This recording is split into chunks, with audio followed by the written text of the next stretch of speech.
enya de be no wa ne aye no wa tena esansa nneoma ye mpanimfo bi ye sede katasehye ne edware yen sede krono no ekoso sede yemfa mra anya adwuma sede yebumra so didi dwuma Ghana no so china bi Ghana ekogi bum ana Ghana ekogi nsemu a enya de be no wa kora owura ya owusubu atenche efa sa akonya we so eka se ne saasu nti ba bia Ghana ye de ani akira ye pem ko odi anhwa amanyo ose anhwa sede ye amanyosem sede ye amanyofom aye tetantan abofo no enso amanyosem ya depa eyadwuma pa nanzo kwan yen nipa ewo Ghana ye faso yenti amanyo no krampo enya kono eno kwa ye fanto kase panti babia Ghana ekeka kono nneoma ye ne sisia ne etese ye daachi enyefe enu nti ose mabunu papa kotodwogu fom sadan sajem se wunya kwanya bi se suku bi oso oboda robi ubetumi akobi na so obi ukone be ya ka ho ne kokodi nimde no se wonso odi anya school na se wa hwe ho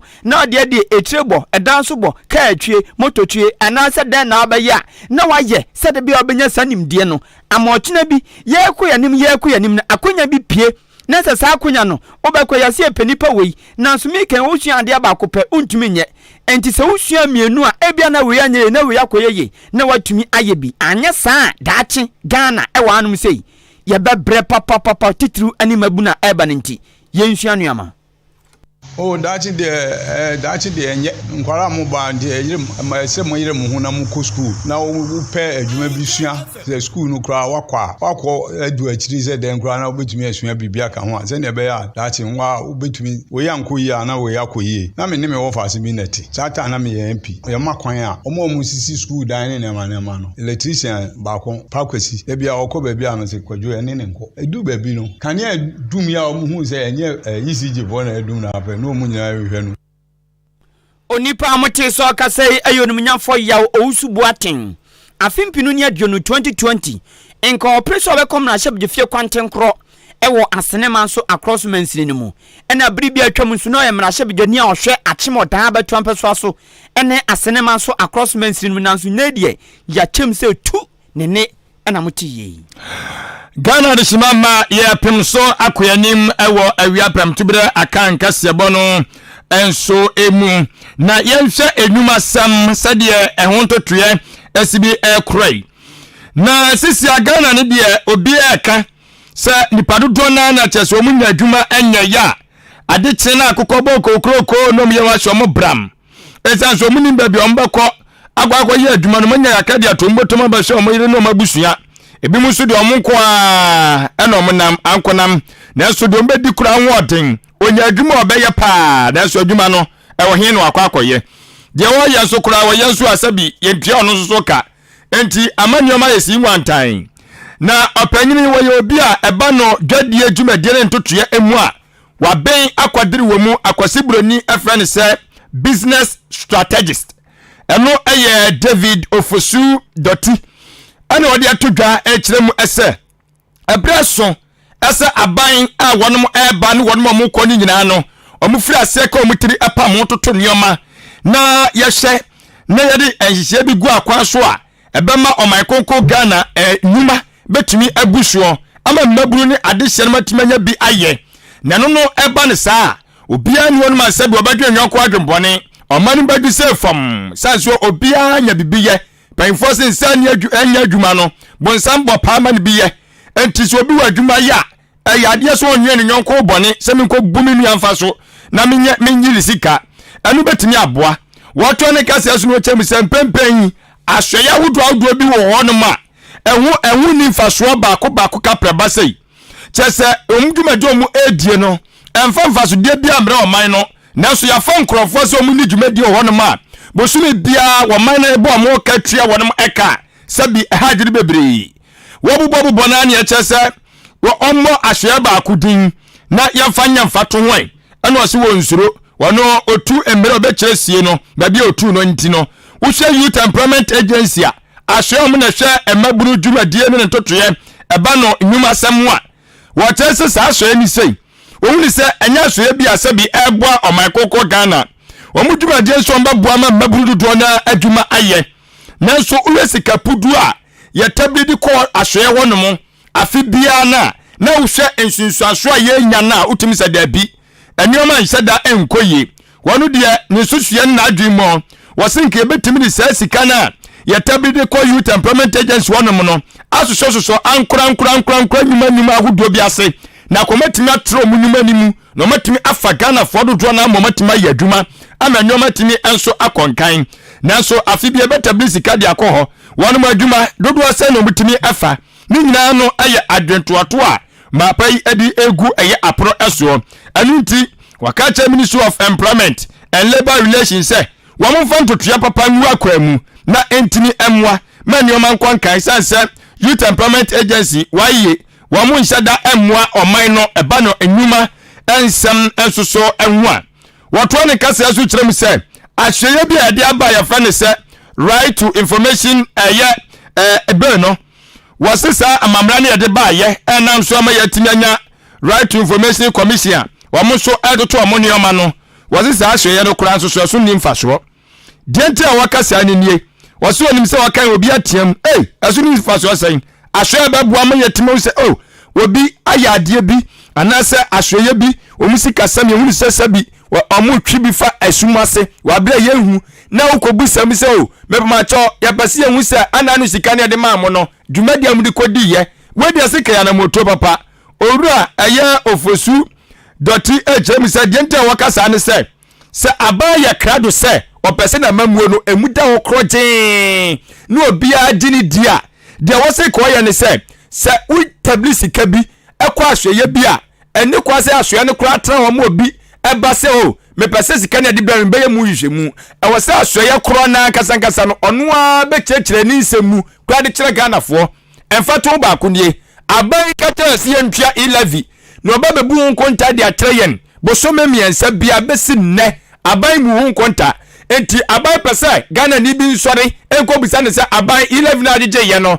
wode ye dan ansa na aban de anu ye de aba na wo chese dabi eno enya esa wose ye bo edito wonom wose kan no kwari die mu ono ka aban na kasankasa se de wo hye bo no bosome miensa bia na kwa ba bonten 11 na meje ye no mede ebia mu hangiche mu edu ade asiesie odato aboabo kwantempon midimu edu enso ade atimi akwa ye project bi ewa ha na kiye nyina ye hunu ne yadinwa danse na ade oto no misan mama mu akonya obi amebusa me nsembisa na minyi ano sese ntitie mebusa wa na ade oto na sabo na wo na gusuna wo boye saa na we nyina ye nsem bia eye Owura David Ofosudoti enso ebisa. We tend to create institutions which really are a burden on the public purse. There are some institutions, I'm not so sure whether we need them, and it's not the creation of this government. Why do we need YEA? Why can't we use a budget for YEA to incentivize the ordinary businesses who actually employ? We need to create all the agencies that promise to create jobs. So we tend to burden the public purse consistently. We tend to create institutions that are right to information bill. We talked about we want information. We need to create a commission to check right to information. That's a burden on the public purse. That's why I must pay more taxes. Why can't government to be simply release information? You don't need to. If government simply say I'm creating a transparent government, it's as simple as they promise us transparency all the time, all of them. Why do we need an institution? And by the way, remember that notwithstanding the creation of an institution, you still don't get the information. Yede sa enhisebe kura de agu akwa so sa ka so kwa akopɛ ensem bia no yie eno kura nso no atetene atepu abekomu ankasa obambebu no agya akire die obanya atene kan eba no dwadie adwumadie mu a waben akwadere ewo mu pa business strategist Dr. Ofosu Doti ana atene ne no Ghana no musei okomens ni bia mu a ye wo district assembly ewo honomo ebinum aye municipal assembly ni na adwuma baako ena omoje na ebi a municipal ebi aye district esanse municipal ni kyerese mensri kro no eso echen district no na eno nten koda sa municipal assembly district assembly wo madwuma mo ye pa ne wo masade ne se mensini na wo mu no wo mahwese mpuntuo ebekoso enti mpuntu duma eda wo mabamu eno nti ena ya so obi epensio obi pe school pa obi pe ejanabia obi pe ayarsabia na odinani ache district assembly na odamane eko enti so antumi anko no straighter na odiafa na assembly members so enti onu se na assembly members adwuma no eben tibon se bia ukwa subua electoral area wamu hao ni nani ya diaswa onimnyamfo se do yes do yepewe na do nso e de akọ assembly wono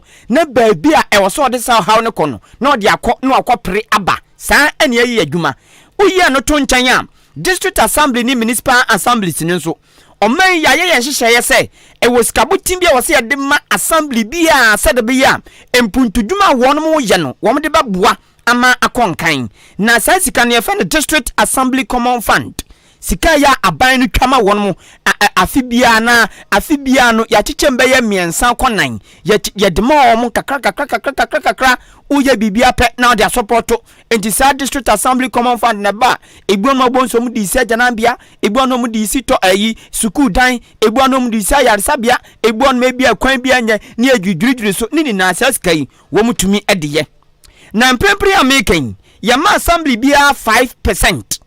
Kani mampani John Dramani Mahama say Ghana for to abama no 2024 ebe December busumi neso obeye mampani a obetum every 5% akọ 7%.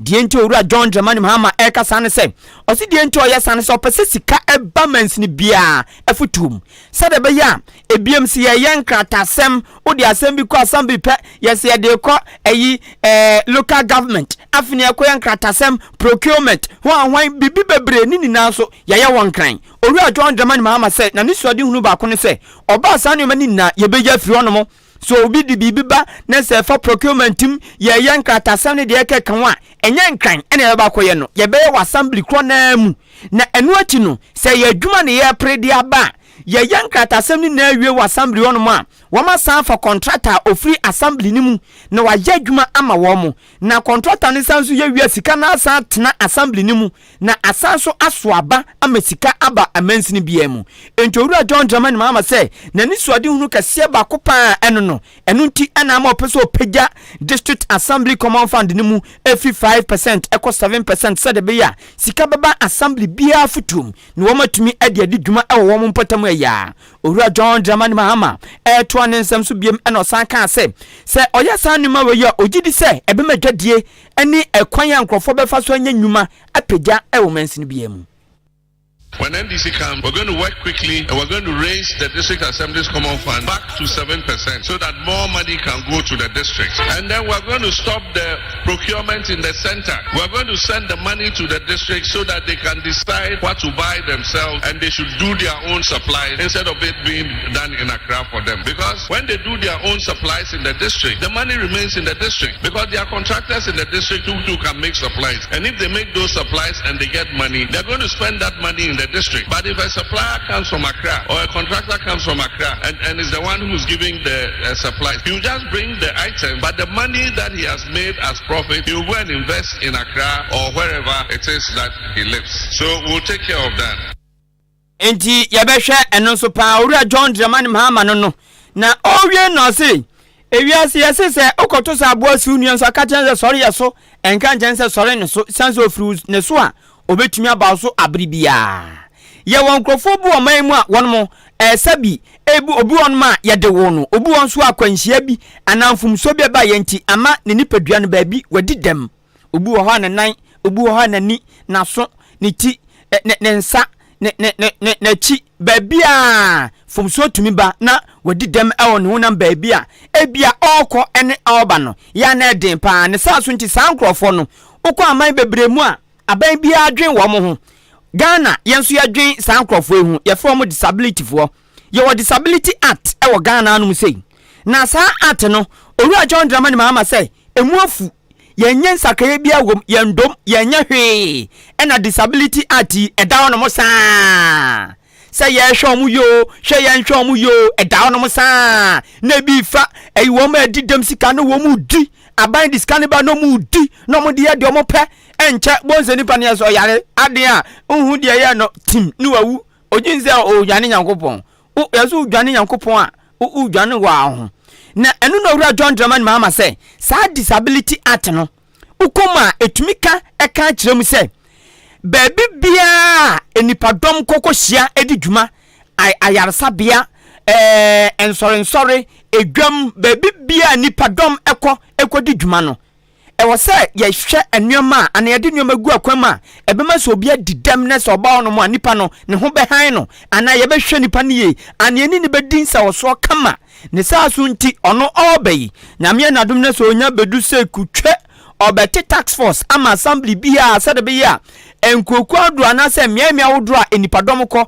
ensori edwam sukusu awodro eni ba bibia nipadom ekono obeti tax force awo ma ko no mo no ma chinchim ahwesa mpa the disability act ne ka say yenhwe wo ma adidam ne yene omu na din sa wo so ye yentie ne mu nkire wo mo sa de ye obi a fomso obi ani ne ho no yemfanya nipa ono fomso no ho no yenye obi a pepepe no na wo ma hwesa mpa saa nyoma ne ye di so a na wo ye bema no eye bumura no so. I think that we need to review the Disability Act. It was passed, as he said, in 2006. It's so many years since it was passed. We need to review it and see what the status of implementation is. Are there some things that we should change, or are there some things that we are not abiding by and implementing? And I know that one of them is making public buildings disability friendly. And it says public buildings. That includes churches and mosques. That is any place that the public congregate. And so we need to involve the persons living with disability to ensure that enforcement is taking place. And so in every district we must have a task force that inspects all buildings and make public buildings and make sure they are disability friendly. Onipa amochi so akase ye kane mampani owura John Dramani Mahama imprempren otu franka ma NDC amanyoko no akopre shebdu mampani akonya e wa fimpinu ene aduonu na December bosome ne da etosonson Ghana adishimama eye pam tubre Akan Kasiebo ena yesinkunya so anuanu mienu yadimu enso enchiremu ede esomwo no na yadaso ajamu wa amanyosam enso so emu NDC mrase bedwani awowo Northtown abato empesua so eyo nimonyafo okri jato abrakwa na onu so ede atodwa wo kiremu ese se wusa abedwaku a yade abato dwumadie ne ntotoye ase wonom nsa kwasi doni friend se electoral commission na chese sika pudu a yasoa ede kosa asoye wonom so omfando to nyoma na nso onu no susuye ne na adwemu abedu abato so no na omaya nyoma sinwantan no waso watene ho awante ase wase obu nkonta wusa fimpinu ne aduonu enan oman no sika sam totoye ho nkontabuo a yekobu omra se bedwafie no wase sika bote a eno esom Ghana cedis no opepem so aduowotwe insia 786 million ana yade atuwonom se yemfama electoral commission na onfando to nyoma e wa fimpinu ne aduonu na abato no ho wotemu se ubu nkonten kwahwe afimpinu ne aduonu abato no mu a sika wonom ede ko eye electoral commission aso ye na nya asem ketwa esan se electoral commission besu kire eye mnase badwafo se wasere wom opese okolu tom fidie bia enu betumi aboa ama abato no dwumatie emu etimi ada okroje na enu nam so ama mnase badwafo timi approve sika bote no esom 1 billion Ghana cedis ade ma wane mo nanso awi akire wo chese abato dwumadie se de no mseme hwehwese bekono anya sa na koye etutim se electoral commission no sabi mpreduasa watwa ana sikana na eba na wo enjoy essence wo kan de be mani nti essence se yamfa ma ne so a Ghana yenyina yenim se abato ya de ba ko achese yantoto nase enti wafa sabi benya ho ana nkokọ be se mpempem de wo ho ogusu a wo wie na wo chese electoral commission kan hu ni se utete aduane bone ema yefru di a anajo obebodondo am wasa so wonimu oka kire no Ghana fo sabi o mani mu fifire sika ana da ne da yes sade mano no enti so no so nya de abeboa ama abato dwumade bekoto tote mu obi abete ne hwase a da chen kwa ma bia ye nyina kwa kopiem awa adoma yingwa nanim eso so twen beba na o kire se electoral commission sisia no sika omo soa kwa no awase yahwane yeteso ai so man so no man teso no mkoso aso sika kwa no ma eno na maame ne ka ne ho ade opa bia sabi no opese woye do opa bia no opese woye indelible ink ya nya de to aba o sore ya se ne ba be ye firi ho ye to assembly man aba hwe ya bo chenku twen penkrata e betintim emma no wo so ya twa ama utu seda adete ya kura no what is still na ya saso how enti program no eda so da ho ana sika ana easy electoral commission ogusu a wono so age ati onimonyafo okujato abrakwa tirem se yahwe na sika ya tabiri ede ko ahwonwe abato dwumadie so no yentwa so. If you take the 2024 budget, we have approved 786 million Ghana cedis for the 2024 elections. That's a staggering sum. In 2020, because the Electoral Commission said they have to buy equipment, which we thought, we as civil society, thought that there was no need to buy those equipments. We spent, was $1,063 million Ghana cedis. Imagine what $1 billion can do. So yes, you spend substantial time on the politicians' monetization, which I know is an issue. It's important to reflect on that. But the Electoral Commission itself, how much it is spending and who watches the watchman. I mean, they just, bring the bills. We have to approve it. Since the 2020 election, the development partners have pulled out. So we are now funding fully. The Ghanaian taxpayer is called upon to fund these elections fully. And the cost keeps ballooning. What can be done to reduce the cost of elections and to make the Electoral Commission more efficient?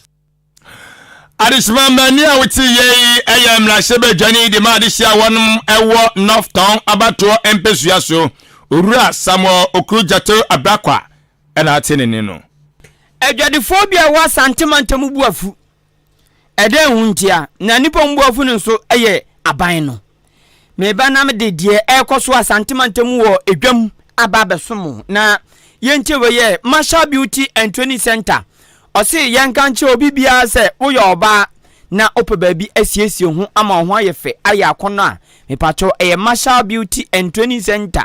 Marshall Beauty and Training Center eya akono no nsiesie ho obebu on mo siesie no na ma ose bema bi on mo nam no siesie no na okwa oso oba mepacho oya san wa mfomso enye san na wose ekoba no Commercial Beauty and Training Center ohwe oni padua no ohwe oti kwankora no no aboti ayebe fataw while the stand so ba no problem afi pedicure manicure nini na Marshall Beauty and Training Center ye obekono atam nipa nan ato ne sere so na orewre hu bubun mo re no kasa efe papa unasi impurities na oyifiri onomo afi won sanso o siesie won san no bubun mo re no hye news nini na Marshall Beauty and Training Center ye emane ya kono no yewie no jaw se tisi kwan so na nantia utwi nipa emenipa frew san nipa bia wo so ye sanse wansiesie hu a onama obese ngrofo na wo mu se ka ba no mo do sa boso pan ai me na me ye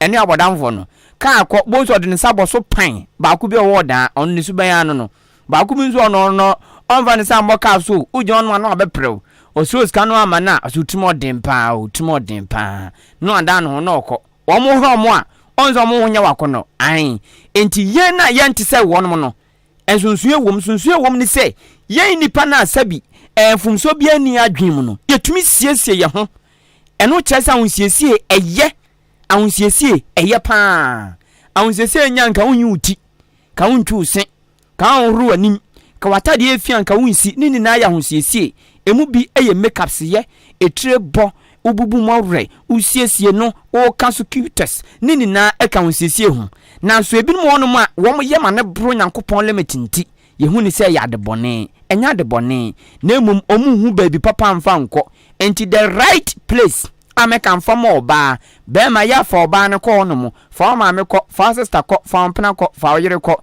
na onsiesie kama eye Marshall Beauty and Training Center TSM de bie Marshall se me kan cho se bia ko program bi o baabi na ope makeups artist na one na kwa utumi eko na one no akwa ye adwuma no odo be ko simple kra na afi nso ebia wawo foforo wo fie na upo bia na be ubu more upo bia na be boti upo bia na siesie wa na untumi ngokroma o utilungulungu bia Marshall Beauty and Training Center na adwuma for doso apprentice ne so doso obema won maba abesiesie wo kama na ona wo sen no se otinu nso opeso ye na afro kom afro dize de manutu bia afro na wa ye ne kama na wasiesie wo fefefe no tuntuma no amana etum na the idea som akono entumbe ha ema wo mbo mutyamo ntamfo ka mo so ba ko boni tipa wo hu se awurade ma ho ofa onfo ka da bo so de atokwan so na oyinu na gegre ondu na sese be 300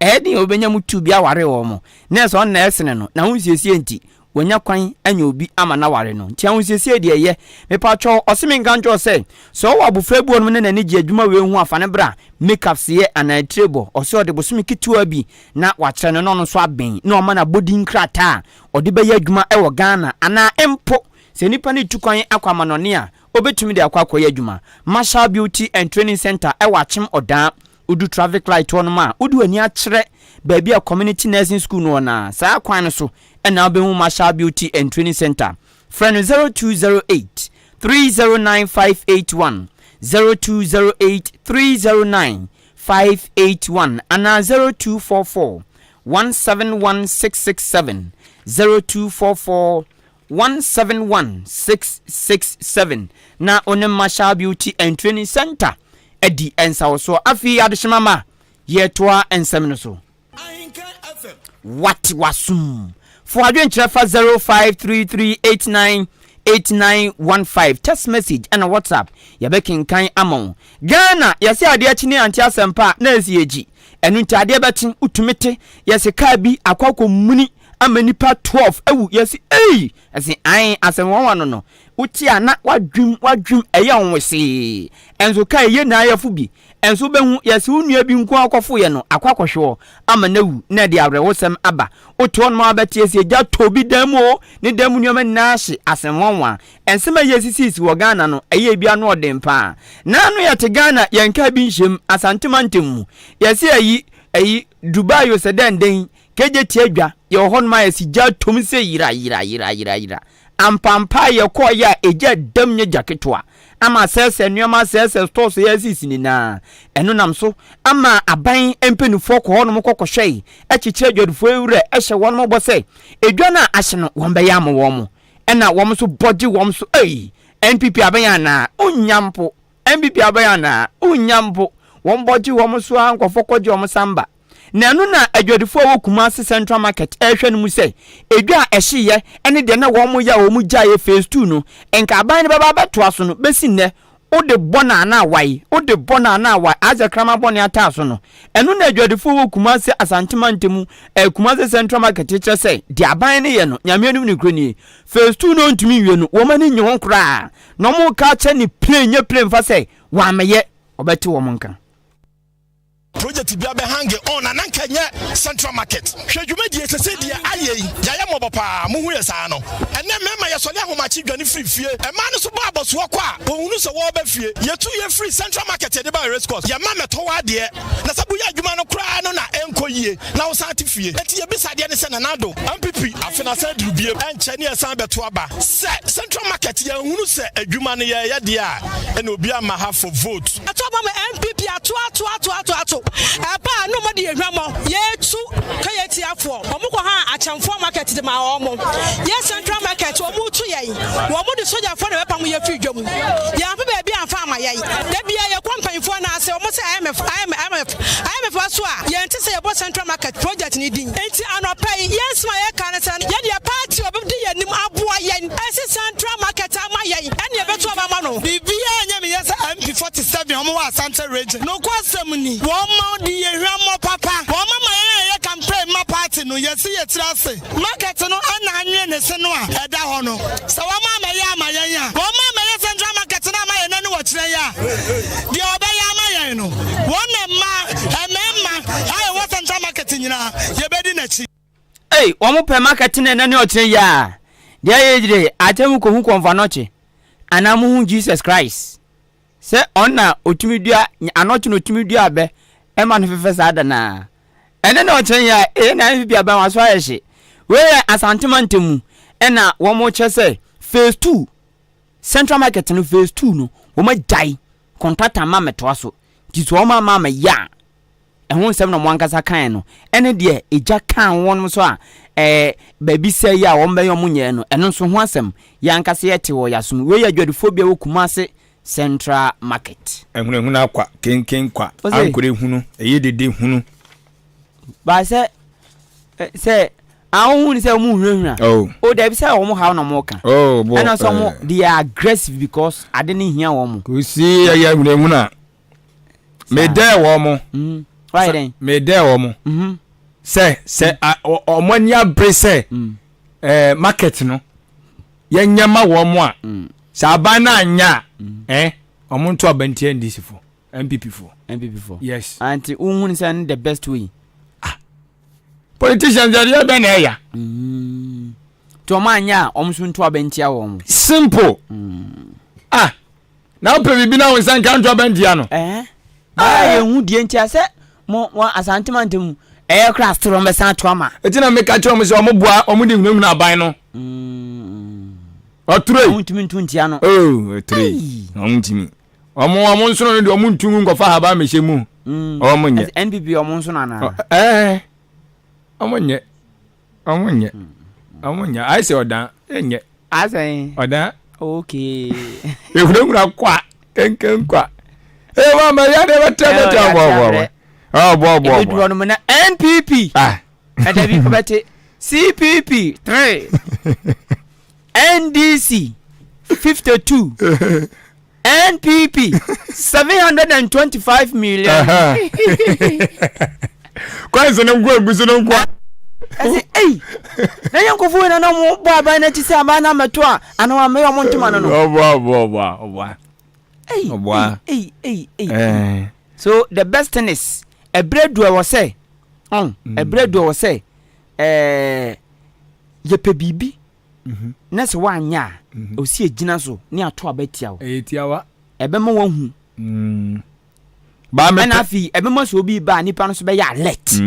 So be hwa ba bi a wo mo enye one side no. Omo nto ma banko one side no. Wo hwa sa ampeso no so a obi ba nipa no ya alert pan na oba. Nto ka bibia na o ka de obetumi aye. Sure. Yeah, you central region and other regions no. Intimate adayin. The Biani at the Ensatini Eastern region, Ashanti region. Oh, with the NPP.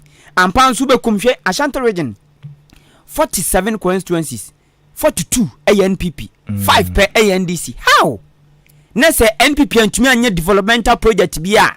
Na omba bani triso. Me ankasa mi kuma tuma we beja south. Jona Jokum Kofo. Wo yesu osi military military no eno kra ye ho apenso school ana there be military hospital. Okay. Afari. Okay. Aka munam besinde esi wono asamunam wo ko shepa wo omtwa foundation ede yesisi awie kura na akase bia se nioma wo kakra bia beye na ahwe ase abo adwuma no military hospital afari esi okay meti wa sem na say how many years now? I'm yet to find out. Mba. Ache je usi jeje. David Kufu apenso. Kufu yes. Oh ena sa ache. Yes. Ena ache. Yem fa manfo adwe nche nto so hu na odi afam. Ya rawusem. Ya rawusem pa. Na yetete wo. Ayi phase 2 amu yemu ntimi nya na mtete kokwasa. Mahama pijesi wo gwam. Sisi okobia esi skani ho. Okobia esi skani ho. Na wesan che nkoma Ahenkan adwuma efo nyina. Moni adwuma amobo. Wanfa edin na nka ho wanfa ama. Yate. Tifadi ne bra. Weso kire se onimonyamfo owusu buaten. Mo asam na akora wo kan enoa no. Enoa na wo kan no. Nanso so se beyo. Wase wodi odenchi akasi akodi ama onimonyamfo George Kwame Aboaje aka Oluwa member of parliament e de ma asane manso akroso wase wosre tu anya sie hinefo nyina so se asane manso akroso monto ema Oluwa oda number 1 asane fo nyina ni mbaako pe na ono campaign baako bi no ye ne wo orene ai asane awisa ho no ye campaign ma ayi man bi assembly elections no ayi asanefo nyani baako pe dwame na o se wan orene law student I don't know chama me yente wonka ana emso so winning sa we need the assist ya don't know the be personal aid. Wako Facebook. That me uncle. Na men kan Facebook dey na. Facebook live na ko mensa pillar 2 e dey aba. Nasma all kan so the freedom ko abenya. O see real game changer digitalization. Enye 24-hour economy. Digitalization no hia etchin 24-hour economy. Enti ko mensa pillar 2 dey odiaba. No. Crespo Fufo nso ese NPP delegate amwo atwema nwabienya not abeto peso aso odie mana o say are willing to give Dr. Lawyer Dixon or say SB overwhelming victory on 27th January. Are you no? Yeah, we aspirant mbako. Okay. Yaw anafi agyeman okoforobo ono say Monto Abama Benedicta Adon Biama Achiase constituency primacy ebasui also a number 4 Obano no ya netata obe ya mauze waye bi sabano obano anajibia de ji obe ya mano twenum ti ya anafi agyeman okofrobo somontoma Benedicta Adon Biama Achiase nyameboa primacy ebasu order number 4 na omna meye adwuma envemamu Inshiraba Justice say good afternoon adwempan hene mpombo kode na nakua mwambo attend the public ma central see aka Dr. Baumia is coming breaking the 8 fantastic news by all standard osi nyankopon mshira ye papa ye bodwumaden pa senior slice say akonya kese eba ama Ghana for esan say Ghana for isi o ma bre o mampeni his excellency Nanado ene Dr. Baumia mamu o ma bre pa anti won be yen sakra kese slide free kwa benya inkramumpuni mantemu ena ebae adwen ye di si won mo ne yakọ yanko amenia ye producer Nana ya kumiwa Bernard Mawuli Edieko Facebook Live and YouTube. Billy Man technician on duty. Me din edikweku enin kusi buadumene. Adwen pa hene kofi mensa dine papa na bapa endi wenimukan. Kasiebo na si yesi achiamu pi. Jamamumo ne